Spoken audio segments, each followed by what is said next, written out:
This is the start. આ છે શરૂઆત. વિચારો લોકલ બનો ગ્લોબલ, દરેક સમસ્યાનો છે આમ ઉકેલ. ચાલો સૌ મળીને દોસ્તો, આગળ મીડિયામાં જોઈ તે પ્રમાણે બેટ્સમેન આઉટ છે નોટ આઉટ. કેચ જે પકડાણો છે એ કેચ આઉટ ગણાય કે નોટ આઉટ?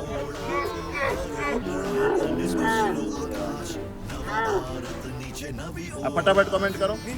અને હવે મિત્રો આપણે વાત કરીએ ઇન્ટરનેશનલ નિયમની કે જ્યારે દડો બેટ્સમેન હિટ કરે છે બરાબર, ત્યાર પછી ફિલ્ડર દડાને ટચ કર્યા પહેલા બાઉન્ડ્રીને ટચ નથી કરી શકતો કે બાઉન્ડ્રી બહાર જઈ શકતો બરાબર છે.